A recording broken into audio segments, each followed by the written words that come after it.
Hello बच्चों, नमस्कार। कैसे हैं आप सभी लोग। तो आज का यह वीडियो आप लोगों के लिए बहुत ही स्पेशल होने वाला है, क्योंकि आज के इस वीडियो में मैं आपको जीवन परिचय याद करने की बहुत ही स्पेशल ट्रिक बताने वाली हूं। तो देखिए, वीडियो को पूरा अंत तक देखिएगा, तभी आपको समझ में आएगा कि इसमें क्या करना है क्या नहीं करना है।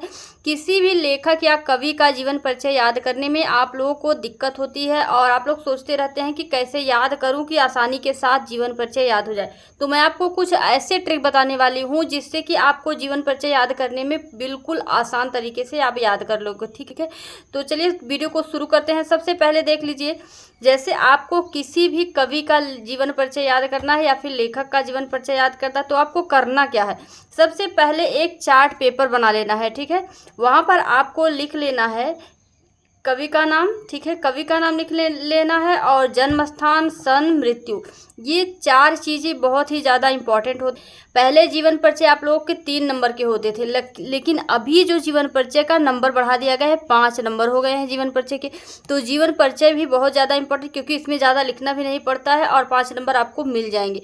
और याद करने के लिए देखिए, सबसे पहले आप कवि का नाम लिख लेंगे, उसके बाद जन्म स्थान लिख लेंगे और जन्म कब सन में हुआ था और मृत्यु कब हुई थी। ये 4 चीज़ें आप जान लो, उसके बाद जीवन परिचय तैयार है। तो आपको मैं पूरा डिटेल में बताऊंगी आप लोगों के लिए इस जीवन परिचय में क्या क्या और इम्पॉर्टेंट है। तो जीवन परिचय में सबसे पहले देखिए, जो यूपी के हैं, ठीक है, जो उत्तर प्रदेश के हैं उनको एक तरफ लिख लेंगे, और बंगाल के हैं, जो राजस्थान के हैं, जो बिहार के हैं उनको एक तरफ लिख लेंगे। ठीक है, अभी एग्जाम्पल में यहाँ पर देख सकते हैं, जैसे मैंने लिखा हुआ है यहाँ पर महादेवी वर्मा का, ये उत्तर प्रदेश से हैं। ठीक है, तो इनको यहाँ पर लिख लिया गया है और इनका जो है जन्म कब हुआ है उसको लिखा है मैंने, यहाँ मृत्यु लिख दिया है। अब देखिए, इसको आप देखेंगे एक चार्ट में लिखकर आप अपने सामने लगा दीजिए। ठीक है, और भी सभी लेखकों का, कवियों का जीवन परिचय इस तरह से आप लगा सकते हैं। देख लीजिए, तो यहाँ पर आप देख सकते हैं मैंने 4 लेखकों का यहाँ पर जीवन परिचय आपको एग्जाम्पल के लिए यहाँ पर दे दिया। आप अपने जितने भी अभ्यास में जितने इम्पोर्टेंट कवि या लेखक का जीवन परिचय आपको करना है, उसको आप इस तरह से चार्ट बना लीजिए कि कौन से जो है राज्य में उनका जन्म हुआ है। जैसे देखिए, यहाँ पर महादेवी वर्मा उत्तर प्रदेश में, और यहाँ पर सुभद्रा कुमारी चौहान उत्तर प्रदेश, और मैथिली शरण गुप्त उत्तर प्रदेश। तो इन लेखकों का जो है, इन कवियों का जीवन परिचय बहुत ही आसान है। तीनों लोग, यानी कि सुभद्रा, महादेवी वर्मा और मैथिली शरण गुप्त, तीनों लोग उत्तर प्रदेश में हुए हैं। ठीक है, इनका सिर्फ जिला चेंज है, इनका फर्रुखाबाद और इनका इलाहाबाद, इनका झांसी है। ठीक है, ये सब चेंज है, तो इसको याद कर लीजिए। और देखिए, मध्य प्रदेश इनका, ऐसे ही और भी कवियों का और भी लेखकों का लिखेंगे तो उनका चेंजिंग होगा। तो आपको सभी का, जैसे जिसका एमपी है, ठीक है, इनका एमपी है और इनका यूपी है। ठीक है, तो इस तरह से लिखकर आप याद करोगे।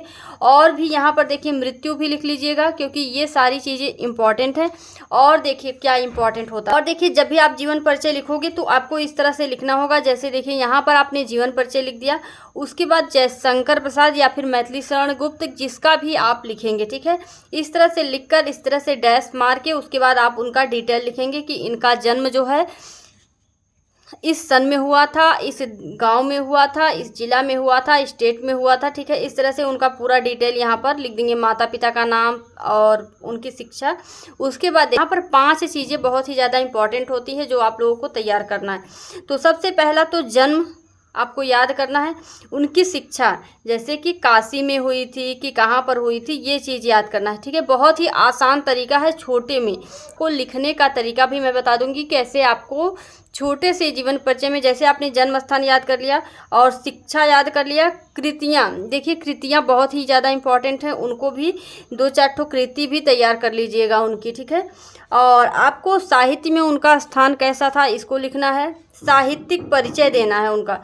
भाषा शैली, भाषा शैली में अगर आपको देखिए कुछ भी नहीं आता है तो आप भाषा को अपने तरफ से भी बना सकते हैं। जो भी भाषा, किसी की ब्रज भाषा है तो किसी की सरल सुबोध खड़ी बोली लिख सकते हैं। ठीक है, सरल सुबोध खड़ी बोली, इस तरह से भाषा अगर आपको नहीं आता है तो आप अपने तरफ से भी कर दीजिएगा, लेकिन फिलहाल सबकी भाषाओं को याद करने का प्रयास कीजिएगा। ठीक है, और उसके बाद देखिए शैली, तो शैली में गणात्मक, विवेचनात्मक, इस तरह से शैली का भी आप प्रयोग कर सकते हैं अगर आपको नहीं याद है तो, लेकिन ज़्यादातर याद करने का प्रयास कीजिएगा। 4 यहाँ पर जन्म स्थान, शिक्षा, कृतियाँ, साहित्य में उनका स्थान, ये 4-5 चीज़ें बहुत ही ज़्यादा इम्पॉर्टेंट है।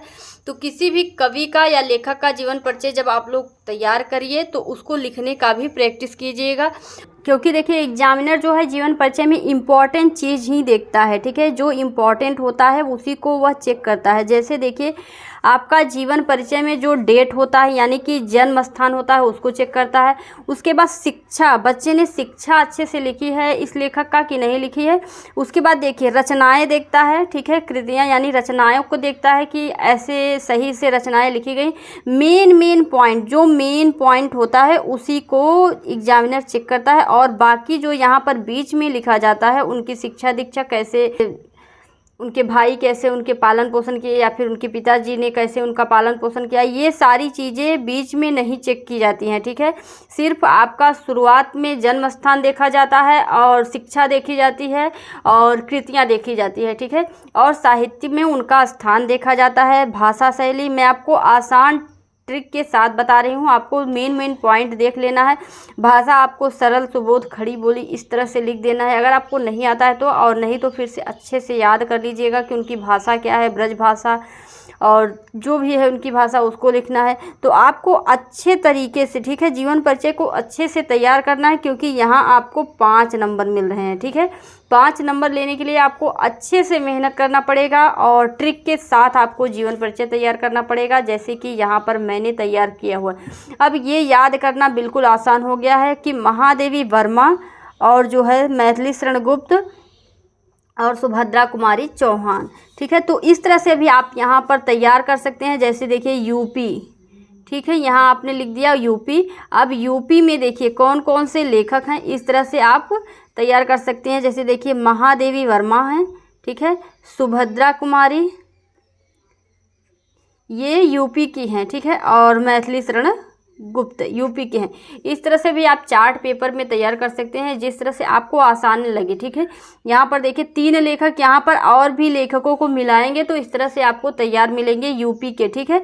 अब देखिए मध्य प्रदेश के जो हैं माखनलाल चतुर्वेदी, इनको भी चार्ट में बनाइए और जो भी लेखक हैं उनको निकालिए और चार्ट में इस तरह से बनाइए कि कौन से लेखक किस जिले के हैं, किस प्रदेश के हैं, ठीक है, कौन किन से मिलते हैं, तो उनको याद करने का, कैच करने का प्रयास कीजिए।